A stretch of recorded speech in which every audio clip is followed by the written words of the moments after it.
Botafogo vencendo do Palmeiras, Flamengo vencendo do Bayern. Bom, antes de tudo, quero que você deixe seu like, se inscreva aqui no canal e ative as notificações para estar recebendo os próximos vídeos. Bom, esse vídeo eu vim dar o meu palpite sobre os jogos dos brasileiros nas oitavas de final da Copa do Mundo de Clubes, beleza? Bom, começando esse meus palpites, vou começar com o primeiro jogo, primeiro confronto, talvez não, é o confronto mais equilibrado dos brasileiros, né, dos confrontos, começando com Botafogo e Palmeiras. Botafogo, que fez uma fase de grupos excelente, tá? Perdeu para o Atlético de Madrid? Perdeu, mas pontuou o que tinha que pontuar e fez o que tinha que fazer, tá? Num grupo dita como o grupo da morte, com 2 europeus e um americano, Botafogo tirou de letra, tá? Venceu em sua estreia contra o Seattle Sounders por 2-1. Venceu o PSG com o gol de Igor Jesus, tá? Igor Jesus por 1-0. Venceu o atual campeão da Champions. A gente precisa frisar muito isso. E colocar essa vitória como um milagre, talvez? Podemos dizer que sim. E perdeu na última rodada contra o Atlético de Madrid, num jogo que não precisava vencer, apenas o empate já classificava, né? Mas como teve a junção de resultados ali, o Botafogo passou em segundo e PSG passou em primeiro. E, e se o Botafogo tivesse passado como líder, ele pegaria o Inter Miami e o PSG pegaria o Palmeiras, só que foi ao contrário, né? E, cara, o Palmeiras, o que eu posso dizer do Palmeiras, cara? Uma fase de grupos meio morna, fez o que tinha que fazer também, tá? Palmeiras que empata em sua estreia contra o Porto por 0-0, em um jogo que sim, merecia sair com a vitória, merecia sair com os 3 pontos.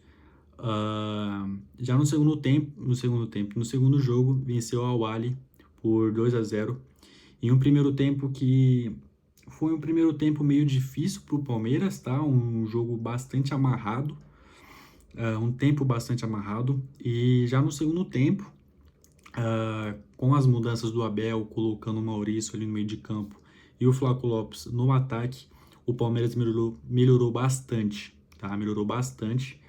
E foi ali que saiu os 2 gols, né? Para encaminhar, para deixar mais ou menos encaminhada a classificação. E no último jogo empatou contra o Inter Miami. E esse jogo eu preciso frisar mais ele, porque esse jogo ligou o estado de alerta do Palmeiras, tá?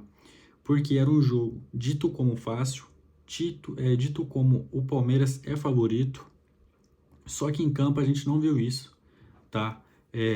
Para mim, o Palmeiras entrou de salto alto e acabou quebrando a cara, porque o Inter Miami é um time com alguns jogadores veteranos, como Messi, Sérgio Busquets, Jordi Alba, os 3 ex-Barcelonas, então, 3 ex-Barcelona, no caso, são jogadores bastante experientes, só que se olharmos numa visão macro e não micro, é um time muito frágil, muito fraco também, tá? Então acabou levando 2 gols no começo ali do Inter Miami, só que depois conseguiu empatar o jogo e tal. E na minha opinião, quem passa entre os dois, para mim, é o Botafogo. No papel, para mim, o Botafogo tem um time melhor que o Palmeiras. Eu acho que não diria que é melhor que Palmeiras, mas em campo tá? Em tática ali, em jogadores, nas funções dos jogadores, para mim, na organização tática, o Botafogo é melhor. E, na minha opinião, o Botafogo passa, beleza? Agora, Flamengo e Bayern. Flamengo que fez uma fase de grupos muito boa, venceu o Chelsea em uma partida que talvez seja uma das maiores do Flamengo em sua história. Foi um jogo muito impressionante do Flamengo, que, assim, espantou a mídia internacional, essa é a verdade, em uma vitória por 3-1 de virada. O primeiro gol saiu do Pedro Neto do Chelsea, e o Flamengo não abaixou a cabeça, não parou de engolir o Chelsea, não parou de colocar os ingleses na roda, e fez 3 gols com o do Alan Ian, que entrou em 2 minutos, já cravou o dele para fechar o caixão contra o Chelsea. E, cara, esse confronto entre Flamengo e Bayern é o confronto mais desequilibrado que temos entre os brasileiros, tá? O Bayern dispensa comentários, o Bayern é um colosso, é um time muito bom, com o Olise no meio de campo ali fazendo um ponta, talvez. Temos Harry Kane no ataque, temos Gnabry, temos Sané. Tá certo que Gnabry e Sané não estão numa fase muito boa. Sané, inclusive, já tá vendido pro Galatasaray, recebeu um salário lá astronômico. Temos o Manuel Neuer. Os torcedores do Flamengo tava ali até brincando, pô, todo goleiro que a gente enfrenta vira o Neuer. Agora eles vão enfrentar o verdadeiro Neuer, tá? Impressionante. Vai ser um jogaço, eu acho que vai ser um jogaço, mas, assim, tudo pode acontecer, tá? Como o Botafogo venceu o PSG, por exemplo. O Flamengo pode vencer o Bayern, por que não? Mas, na minha opinião, o Bayern passa com sobras. Não sei se passa com sobras sobre o Flamengo, mas, na minha opinião, esteja 70-30 pro Bayern. Não sei, talvez uma vitória de 3-0 ali pro Bayern. Eu acho que já tá ok. Então o Bayern passa, na minha opinião. Agora passando pro último confronto entre que tenha brasileiro no chaveamento, é Fluminense e Internacional.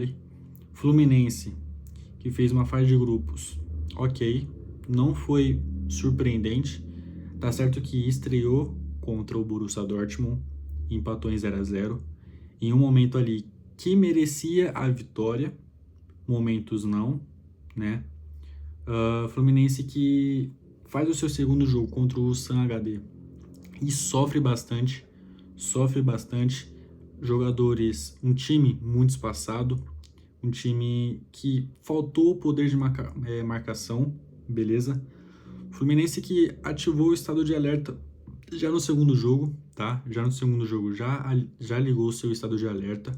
E nesse último jogo, no terceiro jogo do Fluminense contra o Mamelodi Sundowns, foi o jogo que, tem alguma coisa de errado. Empatou em 0-0, num jogo que sofreu muito. Tem até vídeo aqui no canal para vocês dar uma olhada da minha análise. O Mamelodi Sundowns colocou o Fluminense na roda. É a única expressão que nós podemos usar. O Mamelodi Sundowns colocou o Fluminense na roda, tá? Troca de passe, um time bastante encaixado ali do Mamelodi, me impressionou bastante. E o Fluminense apático, sem poder de ataque, sem poder de marcação, empatou, essa é a verdade. Mas não passa pela Inter, não passa. Essa Inter venceu o River Plate no seu terceiro jogo, um jogo que engoliu o River Plate. Tem jogadores muito bons, como o Lautaro, a Acerbi, tem o Esposito, se eu não estou enganado. Os dois Esposito irmãos estão na Inter. Tem o Sommer, que é um baita goleiro. Ele é um baita goleiro. É um time com um treinador jovem. Um treinador novo, que é o Tivo. Tanto faz. Mas a Inter passa, para mim tá 80-20 para Inter, tá? Não vejo uma possível classificação do Fluminense se compararmos essas duas últimas partidas do Fluminense, tá? Se o Fluminense jogar contra a Inter como jogou contra o Borussia, provavelmente tenha ali uma oportunidade de classificação, mas não vejo, tá? Então meus palpites foi esse. Eu acho que eu fui bastante coerente. Comente aí os seus palpites, comente o que você achou da minha análise, curte o vídeo e muito obrigado por quem assistiu. Tamo junto.